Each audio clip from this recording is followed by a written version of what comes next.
వాళ్ళే పంపుతారు క్యాన్సర్ ఏమోనని. చాలా కామన్గా చూస్తుంటాం ఈ సిమ్టమ్. యూరిన్లో బ్లడ్ పట్టడం. ఎక్కడ బ్లడ్ పడినానండి, ముక్కులోంచి కానీ, నోట్లోంచి కానీ, చెవిలోంచి కానీ, యూరిన్లో కానీ, మోషన్లో కానీ, ఫ్లమ్లో కానీ, ఎక్కడ బ్లడ్ పడినా కూడా నిప్పుల నుంచి బ్లడీ డిశ్చార్జ్ రావటం కానీ, అబ్నార్మల్ బ్లీడింగ్ ఫ్రమ్ యూట్రస్ కానివ్వండి, పీరియడ్స్ కాని టైంలో బ్లడ్ వచ్చినా కానీ, ఇంటర్మెన్స్ట్రల్ బ్లీడింగ్ కానివ్వండి, పోస్ట్ కాయిటల్ భర్తతో చేరిన తర్వాత బ్లీడింగ్ కానివ్వండి, ఇవన్నీ కూడా అశ్రద్ధ చేయకూడదు. ఈ 6 సిమ్టమ్స్ అసలు ఎప్పుడు అశ్రద్ధ చేయకూడదు.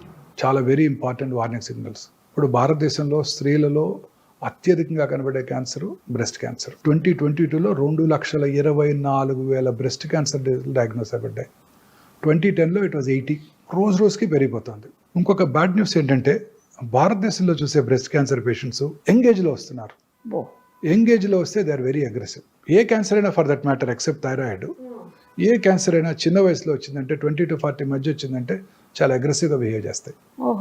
లంప్ రావటం బ్రెస్ట్లో, బ్రెస్ట్ యొక్క సైజులో మార్పు రావటం, కన్సిస్టెన్సీ అంటే గట్టి మార్పు రావటం, గట్టి పట్టడం, స్కిన్ ముడతలు పడినట్టు ఉండటం, స్కిన్ స్ట్రెచ్ అయ్యి షైనీగా ఉండటం, స్కిన్ మీద నరాలు ఉబ్బి ఉండినట్టు ఉండటం, స్కిన్ మీద అల్సరేషన్ ఏర్పడటం, నిప్పుల నుంచి బ్లడీ డిశ్చార్జ్, నిప్పుల్ ఏరియాలో కాంప్లెక్స్ మీద పుండు పట్టడం, సంకలో గడ్డలు రావటం, నిప్పుల యొక్క లొకేషన్ అంటే లెవెల్ ఆఫ్ బోత్ నిప్పుల్స్ మారటం, ఒకటి పైకి వెళ్ళటం, ఒకటి కిందకి రావటం, ఇవన్నీ కూడా బ్రెస్ట్ క్యాన్సర్ లక్షణాలు. ఎక్కడ కూడా నొప్పి లేదు. అందరు స్త్రీలు అశ్రద్ధ చేస్తారు. సహజ సిగ్గు వెళ్ళి చెప్పుకోవడానికి. వాళ్ళకిగా వాళ్ళు రెగ్యులర్గా పరీక్ష చేసుకున్నట్టయితే ఈజీగా పట్టుకోవచ్చు. ఎలా టెస్ట్ చేసుకోవాలి బ్రెస్ట్ క్యాన్సర్ అనేది? వాళ్ళు చేసుకుంటే తెలుస్తుంది అంటున్నారు. ఎట్లా తెలుస్తుంది? సెల్ఫ్ ఎగ్జామినేషన్ అంటే వారికిగా వారు పరీక్ష చేసుకోవటం. ఒక అలవాటుగా ప్రతి స్త్రీ పీరియడ్స్ అయిపోయిన 1 వీక్ తర్వాత, ఎందుకంటే అప్పుడు బ్రెస్ట్ ఆర్ సప్పులుగా ఉంటాయి. పీరియడ్స్ టైంలోనూ పీరియడ్స్ ముందు బ్రెస్ట్ ఆర్ లంపీగా ఉంటాయి, పెయిన్ఫుల్గా కూడా ఉంటాయి, టెండర్గా ఉంటాయి. ఆ టైంలో కాకుండా పీరియడ్స్ అయిపోయిన తర్వాత, పీరియడ్ ఆగిపోయిన తర్వాత ఆ నెలకి 1 వారం తర్వాత వారికిగా వారు స్నానం చేస్తున్నప్పుడు కూర్చొని రూమ్కి వచ్చాక పడుకొని కుడి చేత్తో ఎడమ చెస్టు, ఎడమ చేత్తో కుడి చెస్టు సిస్టమేటిక్గా సెంటర్ నుంచి పెరిఫెరిక్ కానీ, పైనుంచి కిందకి కానీ సిస్టమేటిక్గా ఫ్లాట్ ఆఫ్ ద హ్యాండ్తో ఎగ్జామిన్ చేసుకోవాలి. టిప్స్ ఆఫ్ ద ఫింగర్తో కాదు, ఎలా కాదు, ఫ్లాట్ ఆఫ్ ద హ్యాండ్తో పరీక్ష చేసుకున్నట్టయితే వాళ్ళకు ఒక అవగాహన వస్తుంది. అలా నెలకి 2 సార్లు ఒకసారి రెగ్యులర్గా చేసుకున్నట్టయితే వాళ్ళకి అవగాహన వచ్చి వారి శరీరం మీద ఎటువంటి చిన్న మార్పునైనా కూడా పట్టుకోగలుగుతారు. ఓకే. ప్రతి స్త్రీ 20 years తర్వాత రెగ్యులర్గా ఒక అలవాటు చేసుకుంటే తర్వాతే రెగ్యులర్గా కనుక చేసుకున్నట్టయితే క్యాన్సర్ రావడాన్ని మనకి డాక్టర్ కన్నా ముందుగా వారే పసిగడతారు. గర్భసంచి క్యాన్సర్ కామనెస్ట్ క్యాన్సర్. పీరియడ్స్ కాని టైంలో బ్లడ్ పట్టడం, intermenstrual bleeding, post coital bleeding, low grade lower abdominal pain, white discharge, ఇవన్నీ ప్రతి స్త్రీ చూస్తూనే ఉంటారు. నొప్పి కలిగించో అశ్రద్ధ చేస్తారు. బట్ ఈ గర్భసంచి cancer is especially seen in people belonging to lower socio economic strata, poorer sections of the society. ఎందుకంటే వాళ్ళలో సరి అయిన అవగాహన లేకపోవటం, హైజీన్ మీద, మెన్స్ట్రల్ పీరియడ్స్ టైంలో సరి అయిన హైజీన్ మెయింటైన్ చేయకపోతే హ్యూమన్ పాపిలోమేటస్ వైరస్, HPV వైరస్ ఎక్కువగా వ్యాప్తి చెంది ఈ క్యాన్సర్లు వస్తుంటాయి. ఈ HPV virus is a very smart virus, smarter than corona. అదేం చేస్తుందంటే ఇంట్రాసెల్యులర్ సెల్ లోపల ఉంటుంది, సెల్ బయటకు రాదు. తద్వారా సెల్ లోపలే ఉంటే మన ఇమ్యూన్ మెకానిజమ్స్ దాన్ని పట్టుకోలేవు. సో దానికి ఇమ్యూనిటీ డెవలప్ అవ్వదు. కరోనా మీకు ఒకసారి వస్తే ఇమ్యూనిటీ డెవలప్ అయిపోతుంది, రెండోసారి వస్తే అంత సివియర్గా ఉండదు. దీని అలా కాదు, లోపలే ఉంటుంది, ఇమ్యూనిటీ రాదు, రిపీటెడ్ ఇన్ఫెక్షన్స్, క్యాన్సర్ వచ్చేస్తుంది. అందుకే ప్రతి స్త్రీ కూడా వ్యాక్సిన్ తీసుకోవాలి. 20 ఏళ్ళకు ముందే, 10-12 ఏళ్ల వయసులోనే వ్యాక్సిన్ కనుక తీసుకున్నట్టయితే 3 డోసెస్ ఈ గర్భసంచి ముఖద్వార క్యాన్సర్ వాళ్ళకి ఎప్పటికీ రాదు. మొన్ననే బడ్జెట్ అనౌన్స్ చేశారు నిర్మలా సీతారామన్ గారు. ఈ సంవత్సరం నుంచే వ్యాక్సిన్ ఇస్తామని ఫ్రీగా ఇండియాలో మ్యానుఫ్యాక్చర్ చేస్తున్నాం. ఓట్ ఆన్ అకౌంట్ బడ్జెట్లో చెప్పారు, మొన్న బడ్జెట్లో చెప్పలేదు. మరి చెప్పారేమో, మనం చూడలేదేమో తెలియదు. పూర్తి డిస్క్రిప్షన్ చూస్తే తప్ప మనం చెప్పలేము. సో ఇండియాలో తయారు చేస్తున్నారు కాబట్టి మోర్ ఎకనామికల్ అయిపోతుంది, ప్రజలందరికీ కూడా తీసుకురాగలిగితే. కానీ చిన్న ఏజ్లోనే అంటున్నారు, చిన్న ఏజ్లోనే. తర్వాత పనికి రావాలి. పెళ్ళైన వాళ్ళు కూడా తీసుకోవచ్చు, బట్ ముందుగా వాళ్ళు టెస్ట్ చేసుకుని జబ్బు లేదని చూసుకొని వ్యాక్సిన్ వేసుకున్నాక 6 నెలలు ప్రెగ్నెన్సీ రాకూడదు. 45 ఏళ్ళ వరకు తీసుకోవచ్చు, but best time is 10 to 12 years. అసలు వైరల్ ఇన్ఫెక్షన్ రాకముందే కనుక తీసేసుకుంటే సరిపోద్ది. ఇంకా చాలా క్లినికల్ ట్రయల్స్ కూడా జరుగుతున్నాయి. అసలు జబ్బు ఇచ్చేది బాయ్సే, అంతే, మెన్నే ఇచ్చేది. సో మెన్కే ముందు ఇచ్చేస్తే అది చేస్తున్నారు. క్లినికల్ ట్రయల్స్ జరుగుతున్నాయి దాని ఎఫికసీ మీద. ఫ్యూచర్లో అది కూడా వస్తుంది.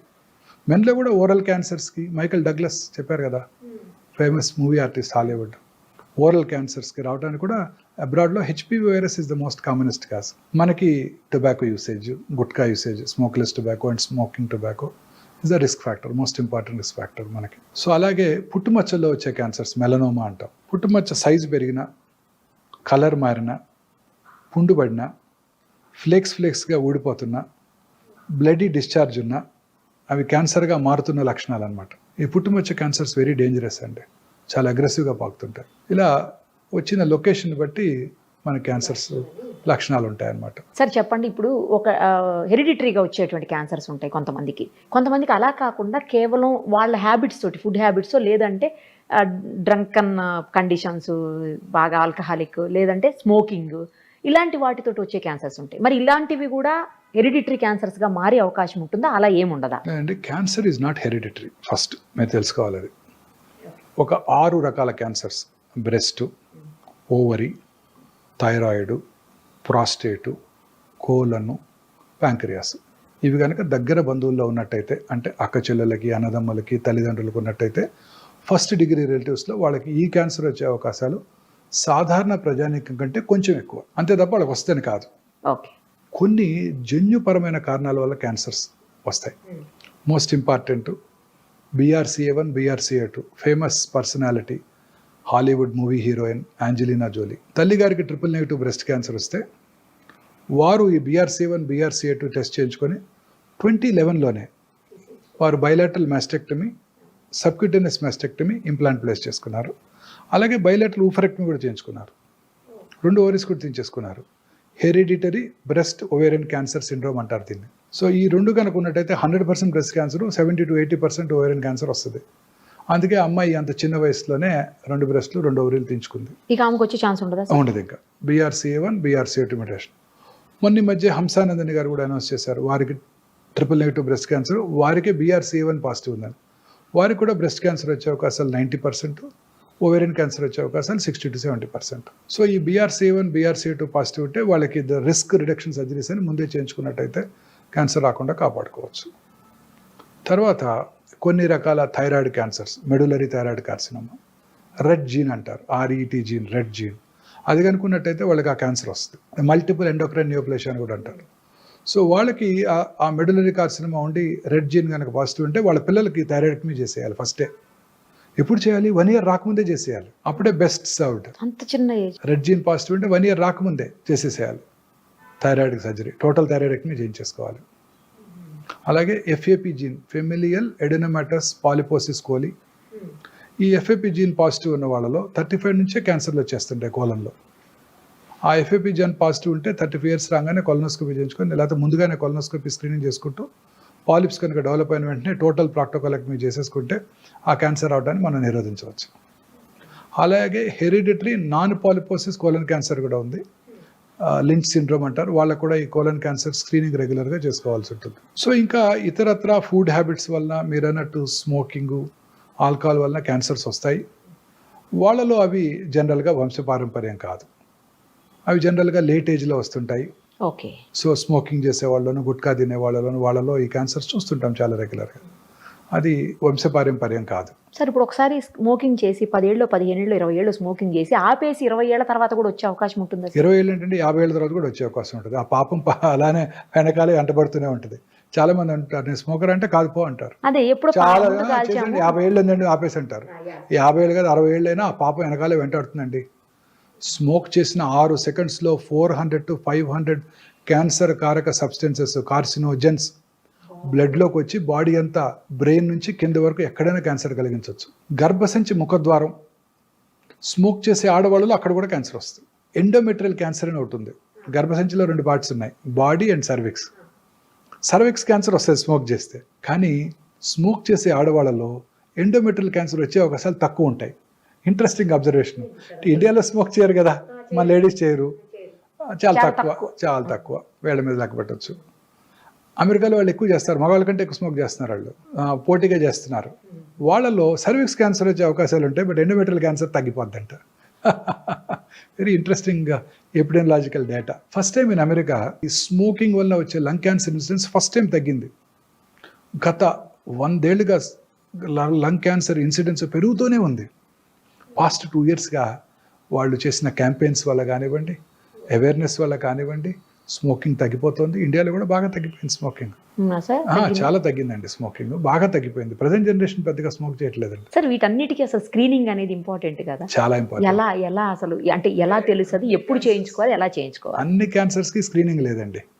కొన్ని కామన్ క్యాన్సర్స్, ఉదాహరణకి గర్భసంచి ముఖద్వార క్యాన్సర్, దాన్ని అసలు ప్రివెంటే చేయవచ్చు. నేను చెప్పిన ఇందాక వైరస్ వ్యాక్సిన్ తీసుకోవడం ద్వారా, దాన్ని ప్రైమరీ ప్రివెన్షన్ అంటాం. సెకండరీ ప్రివెన్షన్ కూడా ఉంది దానికి. గర్భసంచి క్యాన్సర్ రావడానికి ముందే లాంగ్ ప్రీ క్యాన్సరస్ ఫేజ్ ఉంటుందండి.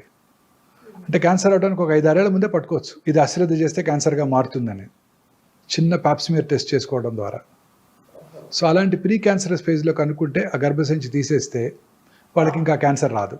దీన్ని సెకండరీ ప్రివెన్షన్ అంటాం. అలాగే గర్భసంచి క్యాన్సర్ వచ్చిందో లేదో తెలుసుకోవడానికి simple test Pap smear, liquid based Pap smear అంటారు.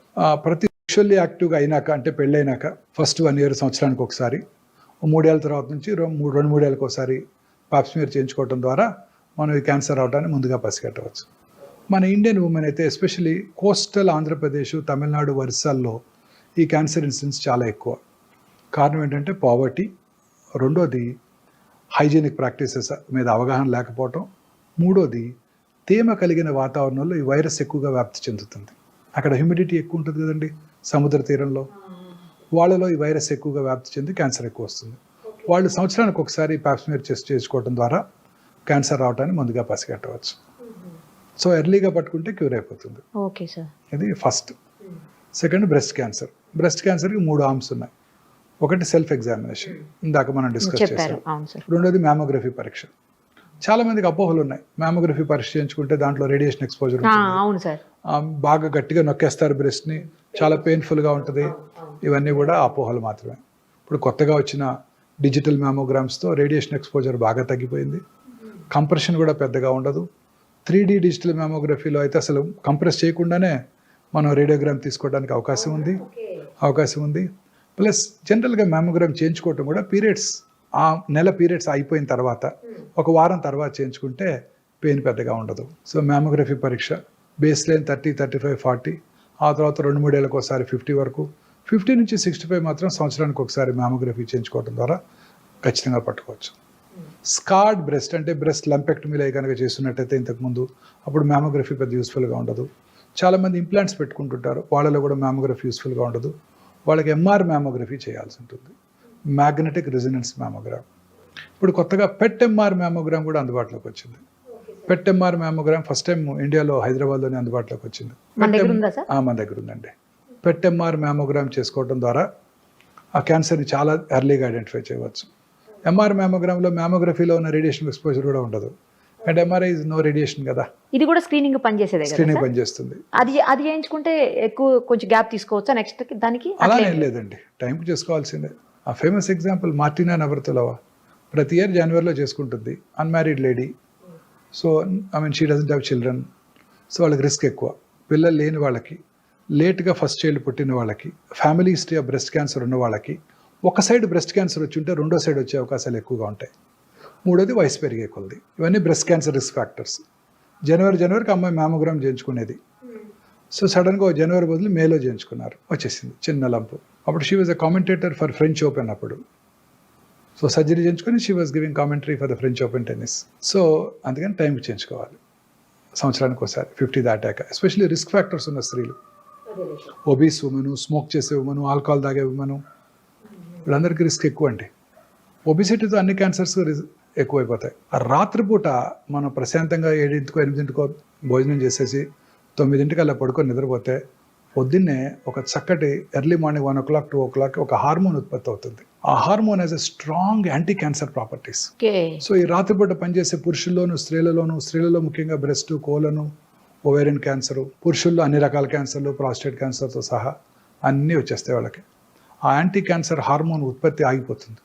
మీరు కూడా రాత్రి లేటుగా పడుకొని, నేనైనా రాత్రిపూట లేటుగా పడుకునే ముందు ఒక అరగంట టీవీ చుట్టం, అన్ని ఛానల్స్, తర్వాత మళ్ళీ బెడ్ ఎక్కాక కూడా డార్క్లో మళ్ళీ ఆ blue screen, mobile screen, WhatsApp messages answer చేయటం, వీటిలో ఆ హార్మోన్ ఉత్పత్తి తగ్గిపోతుంది, క్యాన్సర్ వచ్చే అవకాశాలు ఎక్కువగా ఉంటాయి. ఇన్ఫాక్ట్ డార్క్లో పడుకోవడం బెటర్ అండి. పడుకోవటమే బెటర్. బెడ్ లైట్ ఉండకూడదు అసలు. ఒకవేళ బెడ్ లైట్ లేకపోతే మీకు బాగా భయంగా ఉంటుంది, నిద్ర పట్టదు అనుకుంటే చిన్న రెడ్ కలర్ లైట్ పెట్టుకోండి. రెడ్ కలర్ లైట్, లేదంటే అవతల రూమ్లో వేసి ఇక్కడ పడుకోవటమే. అంతే, ఏ కలర్ అయినా. ఇలా కనుక చేస్తే మీకు హార్మోన్ ఉత్పత్తి ఎక్కువ ఉంటుంది, మెలటోనిన్ హార్మోన్. దానివల్ల క్యాన్సర్ రాకుండా ఉండే అవకాశాలు ఎక్కువ ఉంటాయి. ఇప్పుడు మన దైనందిన జీవితంలో వచ్చే మార్పులేండి క్యాన్సర్ అవడానికి కారణాలు. సో అప్రాక్సిమేట్లీ 22 years బ్యాక్ నేను బసవతారక హాస్పిటల్ డైరెక్టర్గా జాయిన్ అయిన రోజు హైదరాబాద్లో ఒక్కటే ప్రైవేట్ క్యాన్సర్ హాస్పిటల్, 45 మంది పేషెంట్లు. ఇవాళ 22 ఏళ్ల తర్వాత 45 క్యాన్సర్ హాస్పిటల్స్ ఉన్నాయి 2 తెలుగు రాష్ట్రాల్లో. ఒక్కచోట బెడ్ ఖాళీ లేదు. నా కళ్ళ ముందు వచ్చిన మార్పు అది. నాకు 13-14 years బ్యాక్ మీరు ఇచ్చిన ఇంటర్వ్యూలో ఆ రోజు చెప్పారు మీరు, ఇప్పుడు 10 మందిలో ఒక్కళ్ళకు కూడా కనిపించట్లేదు, 20 మందికి ఒక్కళ్ళకి అట్లా కనిపిస్తుంది, కానీ రాబోయే 10-15 ఏళ్ల తర్వాత నిరుపమ గుర్తుపెట్టుకో నువ్వు, మళ్ళీ మనం ఇంటర్వ్యూ చేద్దాం ఆ తర్వాత అని కూడా అన్నారు ఆ రోజు మీరు. ఇప్పుడు ప్రతి 9 మందిలో ఒకరికి క్యాన్సర్ వస్తుంది. అదే చెప్పారు మీకు ఆ రోజు. 16 లక్షల న్యూ క్యాన్సర్ పేషెంట్స్. అది ICMR వారు ఇచ్చిన report, Indian Council for Medical Research 2022లో వచ్చిన నెంబర్ ఆఫ్ క్యాన్సర్స్. అది ఎంతవరకు కరెక్ట్ అని చెప్పలేము. సరే, ఈ క్యాన్సర్స్ అన్నిటికీ కూడా ఇట్లాంటి స్క్రీనింగ్లు లేకపోతే మామూలు ఇలాంటివి కాకుండా బ్లడ్ టెస్టులతో తెలియదా? వచ్చేస్తాయండి, నియర్ ఫ్యూచర్లో వచ్చేస్తుంది. గ్రేల్ అనే కంపెనీ గ్యాలరీ అనే టెస్ట్ని లాంచ్ చేసిందండి. ఓకే. ఇప్పుడు కోలన్కి వచ్చింది ఒకటి, చాలా ఎక్స్పెన్సివ్, $1,000. ఈ న్యూ టెస్ట్ వచ్చేసేది జస్ట్ సింపుల్ ఒక 5 ml బ్లడ్తో 50 క్యాన్సర్ డయాగ్నోస్ చేసేస్తుంది రావటాన్ని, గ్యాలరీ. బట్ ఆ test is going to be very useful ma'am. అవునా sir? Very useful ma'am. Blood టెస్ట్తోనే 50 క్యాన్సర్లు పట్టేయచ్చు. ఏది అనేది కూడా తెలిసిపోతుందా? ఏ క్యాన్సర్ అనేది ఇప్పుడు కూడా వచ్చేసిందండి, లిక్విడ్ బయాప్సీ వచ్చేసింది. ఇప్పుడు కూడా పేషెంట్ దగ్గర మీరు ప్రతి పేషెంట్ బయాప్సీ చేయక్కర్లా. ఇప్పుడు చాలా మందిలో అపోహ ఉందండి, బయాప్సీ చేస్తే క్యాన్సర్ పెరిగిపోద్ది, ఏంటి నీటిని పెట్టి కూర్చుతావా, క్యాన్సర్ తేనె తుట్టిని కదిలిస్తే అట్ట పాకిపోద్ది. ఇప్పుడు కూడా ఒక డాక్టర్ ఆర్గ్యూ చేస్తాను నాతో వచ్చే ముందు. ఆమె నాందేడ్లో డాక్టర్, పెద్ద లార్జ్ రిట్రోపెరిటోనియల్ ట్యూమర్ బయాప్సీ వద్దంటది. మా డాక్టర్ చెప్పాడు, అంతా వద్దు, వాళ్ళ డాక్టర్ చెప్పాడు ఊరికే, అది అలా మీరు రప్చర్ చేస్తే రప్చర్ అయిపోద్దంట, అందులో వాటర్ కూడా ఉందంట, వాటర్లో కలిసిపోయి బాడీ అంతా వెళ్ళిపోద్దంట ఆర్గ్యూ చేస్తున్నారు. అదంతా అపోహ మాత్రమే. బయాప్సీ చేయడం వల్ల క్యాన్సర్ పెరగదు. అలాంటి వాళ్ళకి liquid biopsy 10 ml blood draw చేసి పంపితే సర్క్యులేటింగ్ ట్యూమర్ సెల్స్ అని మన బ్లడ్ లో ఉంటాయండి. తెలిసిపోద్ది. కానీ ఇంకా పూర్తిగా అందుబాటులోకి రాలేదా? వచ్చేసింది. ఇప్పుడు చేసేసాం మా పేషెంట్కి లిక్విడ్ బయాప్సీ. అదేంటండి, లిక్విడ్ బయాప్సీ చేసి అందులో సర్క్యులేటింగ్ ట్యూమర్ సెల్స్ని ఐడెంటిఫై చేసి ఆ ట్యూమర్ సెల్స్ని ల్యాబ్లో గ్రో చేసి ఇన్విట్రో అది ఏ రకమైన యాంటీ క్యాన్సర్ డ్రగ్కు లొంగుతుందో చెప్పే ఫెసిలిటీస్ వచ్చేసాయి.